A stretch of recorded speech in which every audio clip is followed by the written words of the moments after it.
Gece gece 10 dakikada yapabildiğimiz kadar meze yapacağız. Levrek ince kesilmiş. Hatırlayalım nasıl yaptığımızı, nereden geldiğini. Bir porsiyon çıkacak. Bakın aynen sevice gibi yanlamasını kesiyorum. Görüyor musunuz? Bunlar ve bunlar levrek marin için.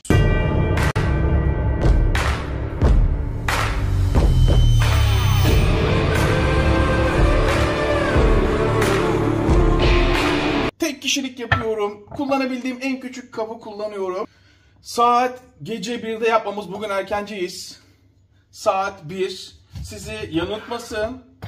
Yarım limon kullanacağım. Bir kişilik yapıyorum. Tek başımayım. Mezeleri bugün bir kişilik yapacağım. Siz malzemeleri çoğaltıp azaltırsınız.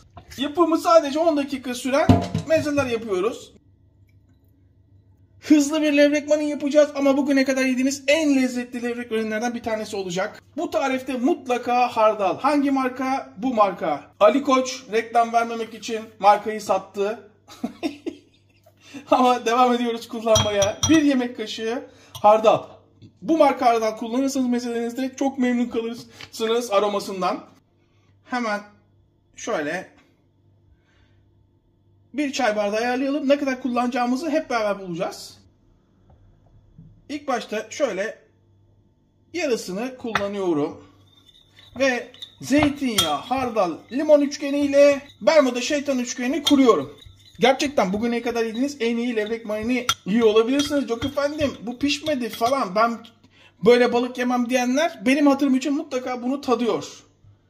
Bir soğan, kırmızı soğan olursa müthiş olur. Mümkünse kırmızı soğan olsun. Ve soğanı olabildiğince ince kesiyorum. Bu miktar için yarım soğan yeterli. Şöyle bir bakalım. Görüyor musunuz? Kesebildiğim kadar ince kestim. Daha sonra soğanı şöyle ayırıp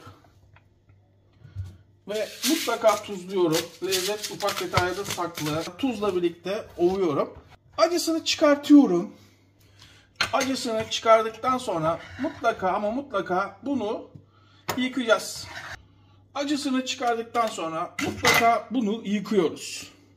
Bunu yıkayıp tamamen suyunu süzdükten sonra hemen levrek marin sosumuzun içine 2 tane sarımsak, salla, düşeş, inançta kaybediyoruz. Ama bunları patlatarak bunları içinden alacağız.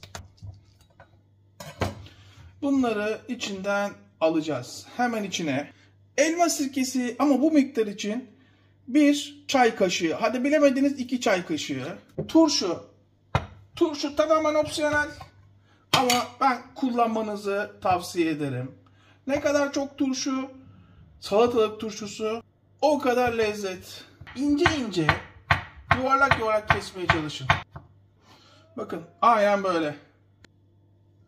Burada sizden hızlı yaptığımız için biraz tuz istiyorum. Tuz size kalmış, aranıza girmem. Biraz karabiber. Levreklerimizi görüyor musunuz? Ne kadar ince kesersek o kadar çabuk pişer. Bunun en fazla yani yarım saatte bir olur ama ben size 2 saat bekletmenizi tavsiye ederim. Şu yarım saatte bir olacak ama sosun tamamen içine geçmesi için biraz dolapta bekleteceğiz. Üstünü zeytinyağı geçecek kadar az bir limon daha. Esas diyorsanız ki ben balığın kokusundan rahatsız olurum diyenler varsa, ki böyle insanlar var, ben olmam ama şöyle karabiber tanesi ve defne yaprağı. İşte bu. Son bir kez karıştıralım. Bak şimdi balığın rengi şimdiden bile dönmeye başladı. Farkında mısınız? Bak beyazlığı kalmadı bile. Ama biz tamamen sosun, pişmek derdimiz değil, sosun lezzetini almasını istiyoruz. Kapağını kapatıyorum. Herhalde yapmamız 3 dakika sürmedi. Bu hemen dolaba. İsterseniz yarım saatte yiyebilirsiniz ama bunu bir dolapta biraz bekletelim. Hemen ikinci mezemize geçelim. Brokoli. Ne? Brokoli mi? Koray, ben brokoli sevmiyorum. Kesinlikle yemem. Kokusu hoşuma gitmiyor. Haz almıyorum diyenler bunu mutlaka denesin. Bunu çok lezzetli bir hale getirip mezeye çevireceğiz. Şimdi 10 dakika, 12 dakika, hadi bilemeyiz 15 dakika haşlanmış brokoli.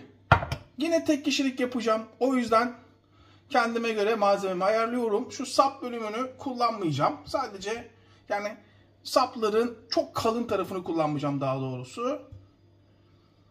Ve evet, şöyle 4 top bir kişi için brokoli düşünebilirsiniz. Bunları başka bir şeyde kullanırız. Brokoliyi şöyle köşeye alıyorum. Köşeye. 2 küçük patatesim var haşlanmış. Onları eziyorum. Patatesi hemen ezdim, görüyor musunuz? Ama kesinlikle makine kullanmıyorum. Buradaki püf noktası, çatalla eziyorsunuz. Daha sonra brokolileri eziyorum. Aynen böyle. Daha sonra şöyle 1, 2, 3 sıkım brokolinin üstüne limon. Zeytinyağı 1, 2, 3 yemek kaşığı. Tuz. Ne kadar tuz koyar? Patates tuzu sever. Miktar size kalmış. Aranıza girmem. Karabiber bir tık.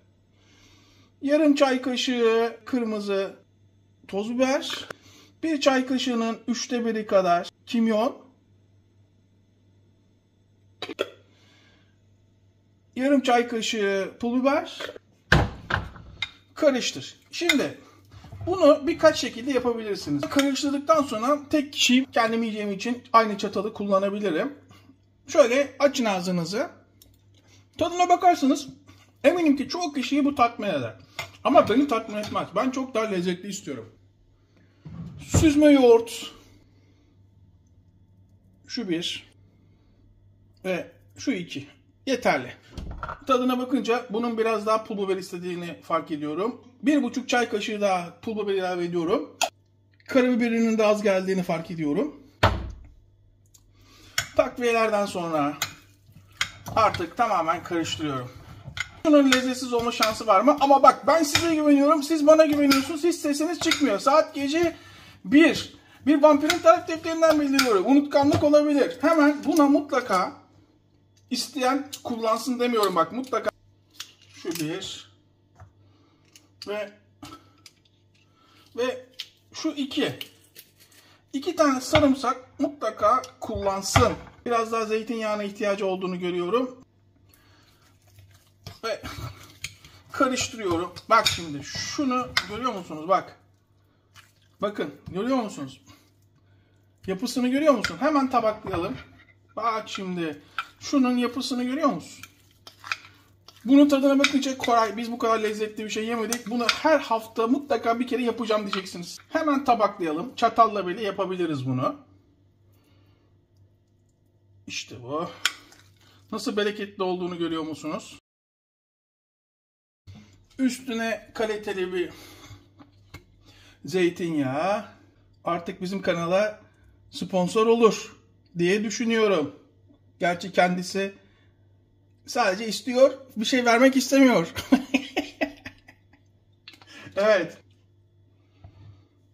Nasıl gözüküyor? Bana sorarsanız hiç yapısını bozmayacağım. Şov. Şu 1. Şurada sırasını beklesin. Hemen 3. mezeye geçelim. 6-7 dakika sürmedi, görüyor musunuz? Devam edelim. Yine turşu. Şuradan. Her evde yapılması gereken bir meze. Yine patates bazlı ama gerçekten parmaklarınızı yedirecek. Biraz tuzlayalım. Ya Koray, her seferinde mi parmaklarımızı yiyeceğiz? Hepsi mi bu kadar güzel oluyor? Diyenleri duyar gibiyim. Sadece değil, yeni yılı kurtaracak mezeler. Sadece eziyorum. Daha sonra salatalıklar. Ya ne kadar çok salatalık kullanırsanız o kadar lezzetli olur. Ne kadar ince o kadar lezzetli. Hemen içine. Ve ne kadar çok turşu kullanırsanız o kadar lezzetli olur. Ve sadece salatalık turşusu olur bu mezede. Hafif biraz daha tuzlayalım. Bu mezede ne yazık ki bolca mayonez var. Şu 1. Şu 2. Hem de bu miktar için. Ve 3.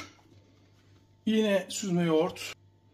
Dolu dolu bir yemek kaşığı ama dolu dolu. Bu miktar için en az yarım limon. Mutlaka limon sıkmayı unutmayın. En az yarım limon.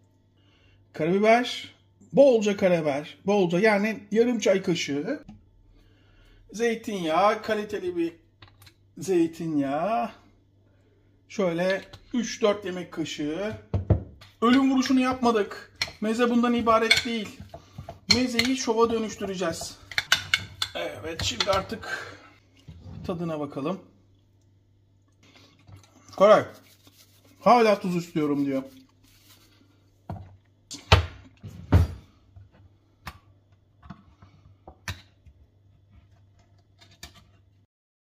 Yağını akıtalım. Dikkat, yağını akıttım ama kupkuru da yapmadım.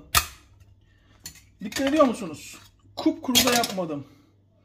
Bütün ton balığı, bir büyük ton balığı içine. Ton balığı sevmiyorum. Yok efendim, güzel olur mu ki?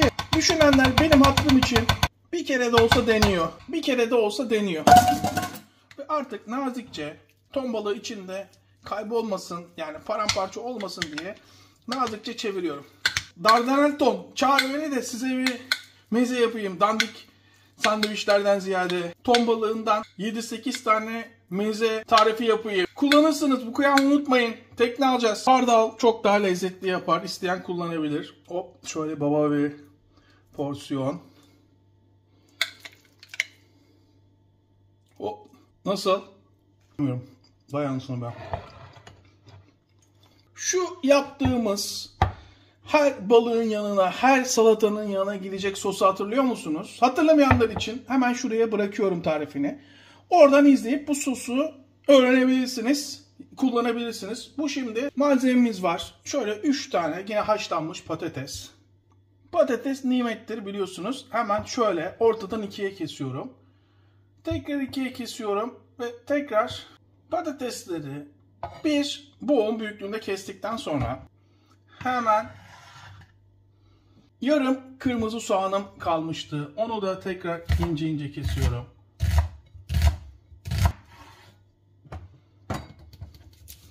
Tekrar tuzla ovacağım ama bu sefer tuzunu yıkamayacağım. Damak tadınız da sizin için önemli. Hemen buraya. Şu tariflerle mezeci aç. Hepsine fark atarsınız. Mutlaka limon. Fakat sosum olduğu için fazla limon kullanmıyorum. Şöyle biraz sıkıyorum sadece. Çünkü sosumda var. İmkanınız varsa nane. Sosla müthiş uyar. Yoksa dereotu kullanabilirsiniz. Ama nane burada zirveye çıkartır. Hemen içine. İşte bu. Ve artık sıra sosa geldi. Şöyle karıştıralım. Şu 1 ve 2. Tabaklayalım. Bu arada tek kişiyim dedim ama Barbaros geldi. Duşa girdi. Ali gelecekmiş, Murat gelecekmiş. Murat'ın eşi. Vedat geliyor, Vedat'ın eşi. Saat 3'te maç var. Hepsini alıştırdım. Beraber açalım. 45 dakika oldu. 2 saat dedim ama şimdi işler değişti. Arkadaşlar geliyor. Yeme içmeye başlarız. Zaten çok ince olduğu için olur. Ama bu arada bak hemen şu defne yapraklarını kullanmıyoruz. Tamam mı? Sarımsağı aradan bulacağız. Bak sarımsakları aradan buluyorum. Kimsenin ağzına gelmesini istemiyorum. Çok yanlış olur. Aynen böyle. İçinde bulunmasın. Daha sonra artık tabaklıyorum. İlk başta balık az gelmiş olan arkadaşlar. Zaten size de bu kadar ikram ediyorlar. Gittiğiniz yerde. Hani biraz kendimden bahsetmeyeyim ama etmiyorum ama bak ben bunu Pero'da sevicisini yemiştim. Tabii ki bizimkisi bu levrek marin. İnanılmaz bir tabak geliyor. Kocaman. Ye bitiremiyorsun. Bizde de 100 gram. Evet. Nasıl gözüküyor? Görüntü 10 numara. Tadına da emin olabilirsiniz. Gittiğiniz hiçbir restoranda böyle bu kadar şık gözükmez. Malzemesi, yan malzemesi bu kadar bol olmaz. İçinde 100 gram 120 gram balık olduğuna bakmayın. Zaten böyle ikram ediyorlar. Da Vinci, Picasso, Michelangelo, Ali Koç kalkın. Kalkın ya. Dedirtmemeye ustanız geldi. Şimdi işler değişti. Kalabalıklaşıyoruz. O yüzden ekmek de işine gireceğiz. Şunun bir tadına bakalım. Malzemeniz hazır olduktan sonra sadece 10 dakikada 4 meze. Ve hepsi birbirinden lezzetli. Garanti veriyorum size. Şimdi şununla başlayalım. Fakat burası nasıl biliyor musunuz? Burası inanılmaz kalabalıklaştı. Burada can güvenliğim yok. Fazla tadamayacağım. Herkes meze bekliyor ve bir kişilik yaptık. Ama Allah'tan daha başka mezelerimiz var. Açın ağzınızı. Şunun bir tadına bakın bakalım. Diyeceksiniz ki Koray, bundan sonra ben patates salatamı sadece ve sadece bu sosla yapacağım. İnanılmaz. Yani bir çatal alıyorum. Çünkü 6-7 kişi olduk. Ete yükleneceğiz. Allah'tan biraz daha mezemiz var. Ya da yaparız. Şimdi günün yıldızı balık pişmiş mi diye soranlar için. Rengi görüyor musunuz? Şöyle, hatta şöyle bakalım. Daha sağlam bakalım. Koray pişmedi etmedi diyenler en az 2 saat bekletsin. Bir gün bekletirseniz sosunu ekmek batırıp yersiniz. Açın ağzınızı. Şunun bir tadına bakın bakalım. Bir yarışmaya katılın. Aynen böyle yapın. Eğer ki şike yoksa veyahut da adam kayırma yoksa açık ara birincisiniz ve tarifinizi herkes sizden birebir isteyecek. Çünkü sosu bu kadar lezzetli yapılamıyor dışarıda ve herhangi bir yerde. Açın ağzınızı. Şunu mutlaka tatmalısınız ya evde yapıp. Yok ben balık seviyorum, çiğdir bu falan, kesinlikle kabul etmiyorum. Gayet iyi pişmiş. Yağda pişmişten daha da pişmiş durumda şu anda. Gelelim brokoliye. Ben de brokoli sevmem biliyor musunuz? Kolay kolay yemem. Ama çoluğunuza, çocuğunuza şunu gönül rahatlığı yiyebilirsiniz ve size baştan uyarıyorum. O kadar çok yapın ki yetmeyecek. Açın ağzınıza, şunun da bir tadına bakın. Şov.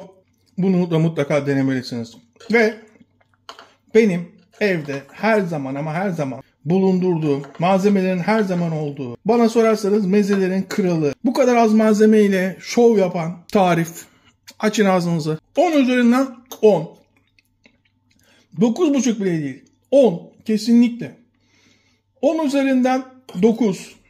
Hardallı koysaydık 10 üzerinden 10 verebilirdim. Fiyat, performans, lezzet açısından puanlıyorum kendime göre. 10 üzerinden 8. Ortalamanın çok üstünde bir lezzet. Bu 10 üzerinden 9. Bir puanı da ayıp olmasın diye kırıyorum. Gözler üstümde. Çok fazla tadamıyorum. Saat 3'te maç var.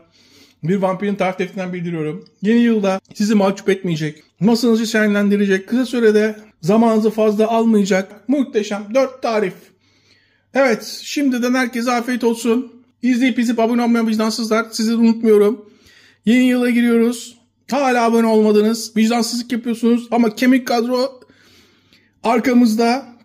Hep beraber eğleniyoruz, yiyoruz, içiyoruz. Hepimize yine sağlık. Tekrardan herkese selamlar. Afiyet olsun.